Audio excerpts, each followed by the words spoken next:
Thanks so much for that update. Meanwhile, as we mentioned at 4 o'clock, today could have a big impact next year.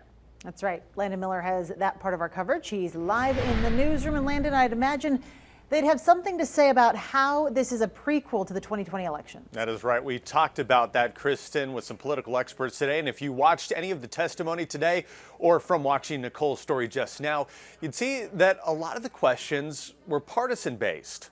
And the political scientist that I spoke with said it's a sign of what's to come over the next year and a half. Wall to wall. First, the social media disinformation. From TV screen. It is not your intent to change your written report. To smartphone screen. Terrific. Thank you for clarifying the record. And the radio. Did Donald Trump Jr. The name of Wednesday's news game, Robert Mueller, and his long-awaited testimony. News organizations realize that there is historical significance to this. Once one made the decision, the others feeling the competition had to follow suit. Fred Locken, a political science professor at TMCC, says despite all of the coverage, people are not exactly interested in it. There is limited or no interest in the Mueller report at this point. Locken feels the report itself is old news. It was released in the spring, and few people have actually seen it. Well, it's estimated that no more than 3% of the American population has looked at the Mueller report since it was released. Would you rule out that it might have had some effect on the election? I'm not going to speculate.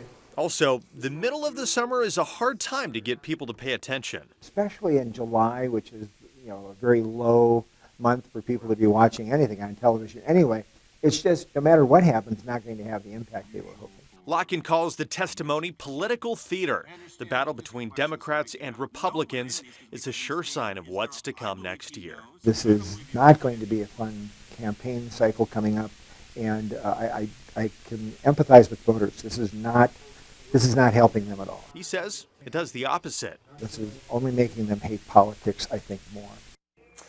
There you have it. Now, Locken says despite today's testimony appearing to be political theater, Republicans and Democrats can actually come together on something here, he says, and that is trying to prevent election interference in the future. We'll have to wait and see for that, though. For now, we're covering the story live in the newsroom. Landon Mueller, 2 News. Yeah, I guess we'll have to wait and see. All right, thanks, Landon, and for much